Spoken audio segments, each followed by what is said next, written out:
Connectivity அந்த fishery harbour 2025ஆம் ஆண்டு உங்களுக்கு மொத்தமா 524 மில்லியன் செலவழிச்சிருக்கீங்க. ஏற்கனவே செலவழிச்சிருக்கீங்க ஒரு அமைச்சாளர்.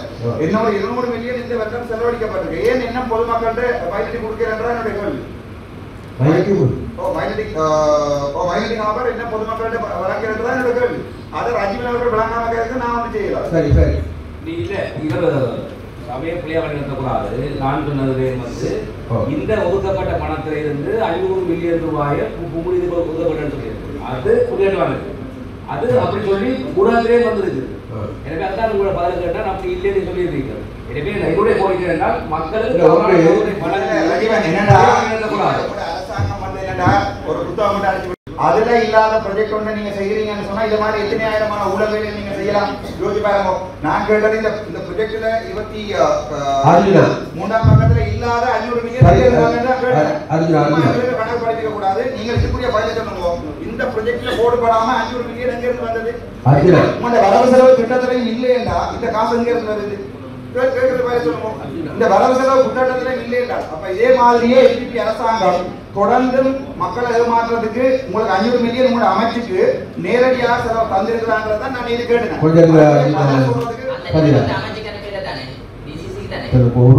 என்னன்னு கேட்டா நாங்கள் நேரடியாக 500 மில்லியன் தேவைப்படுகிறது. அத வந்து வரவு செலவு வேணாம் இல்ல இல்ல நான் கேக்குறேன். புத்தகத்திலையும் இல்லாம அந்த காசு அதான் கேட்கிறேன். நான் இந்த புத்தகங்கள்ல இல்லாம அந்த காசு எங்க இருந்து வந்ததுதான் கேட்கிறேன். நான் சொல்லிடுறேன் நீங்க புலப்படுறீங்கன்னு. நான் கேட்கிறேன் அதை ஏன் வரவு செலவு திட்டத்துல உள்ளடக்கையில இந்த முறை ஜனாதிபதி என்றதான் நான் கேட்டேன். அது விளங்காததுக்கு நான் வந்து செய்யலாம். ஒரு விஷயம் நான் கேட்கறது நான் பாத்துக்கிறோம். யாரை நீங்க அவமானப்படுத்தி ரொம்ப வழி வைக்கிறாங்க நீங்க இருக்கோம். நான் கேட்கிறேன். உங்களால கதைக்க முடியல. உங்களால கதைக்க முடியல. உங்களால கதை வழிகிறது அரசியல். நான் கேட்கிற ஜனாதிபதி இந்த பண்ண கடிதத்துக்கு என்ன பதில்?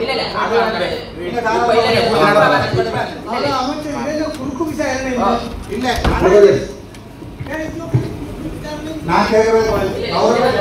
யாழ்ப்பாண மாவட்ட ஒருங்கிணைப்பு குழு கூட்டம் என்பது ஒரு யாழ்ப்பாண மாவட்டத்தினுடைய அபிவிருத்தி தொடர்பாக நிதானமாக பொறுமையோடு பொறுப்புணர்வோடு அந்த விடயங்களை கையாண்டு அடுத்த அபிவிருத்தி பற்றி பேசப்பட வேண்டிய கூட்டம்.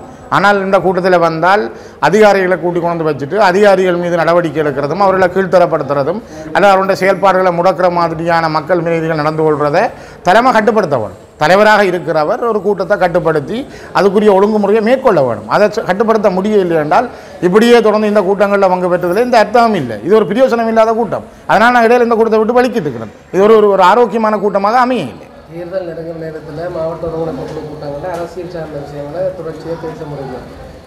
பேசக்கூடாது. ஏற்கனவே முதல் அதில் அஜெண்டாவிலும் சொல்லப்பட்டது தேர்தல் விஷயங்கள் இல்லை என்று. ஆனால் தொடர்ந்து அதிகாரிகளை ஒரு வலிந்து இழுத்து அவர்கள் மீது குற்றம் காண்றதிலேயே இவ்வளோ காலம் இந்த அபிவிருத்தி நடக்க இல்லையா அல்லது இந்த அதிகாரிகள் செயல்பட இல்லையா? இப்போ தொடர்ச்சியாக அவ்வாறான நடவடிக்கைகளை நம்ம நிறுத்த வேணும். இது ஒரு ஒழுங்குமுறைக்கு வர வேணும். அதுக்காகத்தான் நாங்கள் இன்றைக்கு ஒரு செயல்பாட்டை முன் வச்சிருக்கிறோம். அதை சொல்லியும் இருக்கிறேன். தொடர்ந்து இதில் இருக்கிறது அர்த்தம் இல்லை. அதை நாங்கள் படிக்கிறோம்.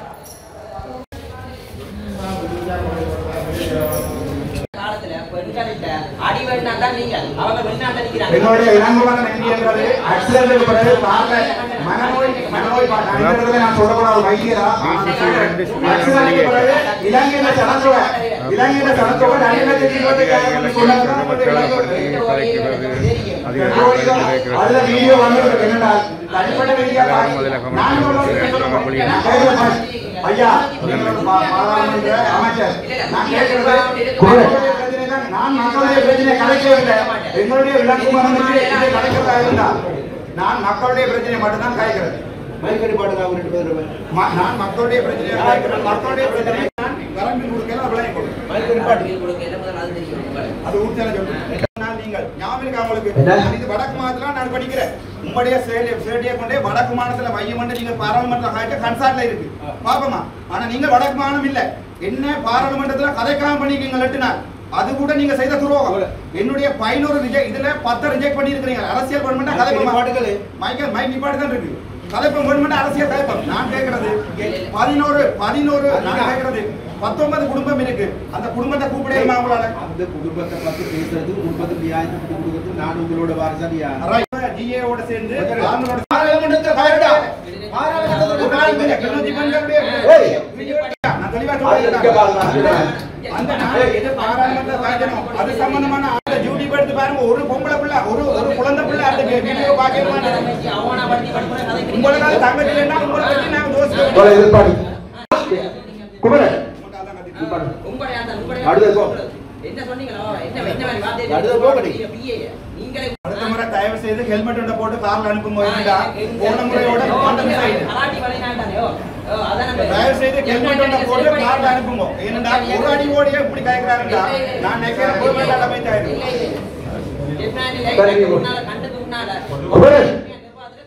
உங்களுடைய ஒரு எம்பிக்கு பொதுமக்கள் பிரச்சனையை கதை கேட்கல, அதை கதைக்க தெரியாம முக்குத்தனமா கதைக்கிற ஒரு எம்பி தான் உங்களுடைய. ஏன்னா ஐயா நான் கதைக்கிறது மக்களுடைய பிரச்சனை, தனிப்பட்ட பிரச்சனை. உங்களுடைய எம்பி கதைக்கிற நான் எப்பயாவது உங்களோட எம்பியை பற்றி தனிப்பட்ட ரீதியில கதைச்சினானா? ஆனா என்ன ஐயா உங்களுடைய எம்பியா வழிநடத்துங்க. இதெல்லாம் ஒரு எம்பியா யாழ்ப்பாண கவர்மானம் சேர்கொண்டு ராமநாதன்ல இருந்து இப்படி உண்டு எங்களுக்கு எம்பியா இருக்க எங்களுக்கு கவர்மானம் இப்படி உண்டு. இப்படி ஒரு ஆள் ஐயா நான் கதைச்சது மக்கள்கிட்ட பிரச்சனை. ஆனா இவர் கதைச்சது என்னுடைய தனிப்பட்ட பிரச்சனை. அவ்வளவு எம்பிபி அரசாங்கம் எவ்வளவு கேவலமா இருக்குன்னு சொல்லிட்டு எங்கேயாவது ஒரு பெரிய சபையில இப்படி ஆண்டு கட்டி விடுப்பாங்களா? யாராவது ஒரு எம்பி கதைப்பாரா? யோசிப்பாங்க. இந்த வரைக்கும் நான் யாராவது தனிப்பட்ட ரீதியா தாக்கியிருக்கேன். நம்மள எனக்கு சொல்ல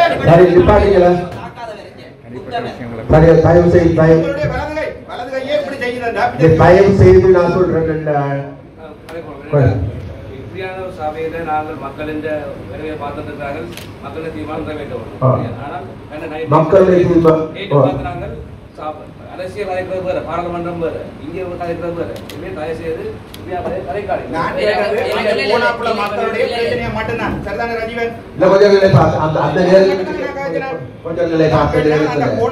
ஜனாதிபதி கடிதம் அனுப்பினா மீண்டும் தயவா கேட்கிறேன். சரியா? இந்த பிரச்சனையை பெருசாக்க வேண்டாம். ஒன்று. இரண்டாவது அரசியல் ஆக்க வேண்டாம். சகோதரர்களே, நான் இந்த இடத்துல வந்து அரசியல்வாதி அவர் பேசுறப்ப உங்ககிட்ட இல்ல. அப்ப நான் சரி அடே சரியா? நான் கதைச்சா என்னுடைய படிப்புக்காக அடேன்னு கலைக்கிறது அவர் பாராளுமன்ற அமைச்சர். அடேன்னு கலைப்பாளர் பாராளுமன்ற. நீங்க என்ன தமிழ் சைடு சொல்லியிருக்கீங்க பாராளுமன்றத்துல. நீங்க கன்சார்ட்ல இருக்கு. இதுதான் உங்களுடைய அரசாங்கம். இந்த கேவலமான அரசாங்கம் தான் எங்கண்ட வடக்குமான தாழ கொண்டு கவலை. ஏனென்றால் நானும் கூட பார்த்து அடையேட்டு கலைச்சினானா? நானும் கூட பார்த்து அடையேட்டு கலைச்சினானா? உங்களுக்கு மரியாதை தான் கழிச்சு கொண்டு அதுதான் நீ மரியாதை கொடுக்குற மரியாதை வாங்கி கொண்டு நான் கூட தயவா கேட்கிறேன் மீண்டும் கேட்கிறேன். இந்த கூட்டம் நடத்துற மாதிரி கொஞ்சம் அடுத்தது போகும். பொதுமக்களுக்கான 46 பயனாளிகள் கிடைக்கப்பட்டு படிக்கிற காலத்துல பெண்கள்கிட்ட அடி வேணா தான் நீங்கள் அவங்க வெளிநாட்டுல நிக்கிறாங்க. எங்களுடைய இளங்குமரன் நீங்க பில் எழுதினதுக்காண்டி நீங்கள் வீடு வீடா போய் நாயை பிடிங்க கொண்டு சொல்லி பில் எழுதினதுக்காண்டி நீங்கள் உங்களுடைய சரிதானே ஒன்றை விளங்கிக் கொள்ளுங்க. வேலை செய்திருக்கணும். நீர் எனக்கு படிக்க எம்பிபிஎஸ் அவரோட மாசம் 2 செய்திருக்கேன். நான் சொல்றேன் உண்மை மாதிரி கொடி கட்டி நான் எம்பியா வரையில நீங்கள் பெண்களோட சேட்டை விட்டதுக்காண்டி படிக்கிற காலத்துல பெண்கள்கிட்ட அடி வேணா தான் நீங்கள் அவங்க வெளிநாட்டுல எங்களுடைய இளங்குமரன் எம்பி என்றது ஆக்சிடென்ட்டுக்கு பிறகு கார்ல மனநோய் நான் இந்த இடத்துல நான் சொல்லக்கூடாது ஒரு வைத்தியரா. ஆனா நான் சொல்றேன் ஆக்சிடென்ட்டுக்கு பிறகு இலங்கையின் சனத்தொகை 2,25,000 என்று சொன்னவர் தான் எங்களுடைய இலங்கை 2 கோடி 20 லட்சம் தெரியும். 2 கோடி 20 அதுல வீடியோ வந்து என்னென்றால் தனிப்பட்ட ரீதியா நானும் கவலைப்பட்டு சொல்லுங்க. நான் கேட்கிறேன் ஐயா நீங்கள் ஒரு பாராளுமன்ற அமைச்சர்.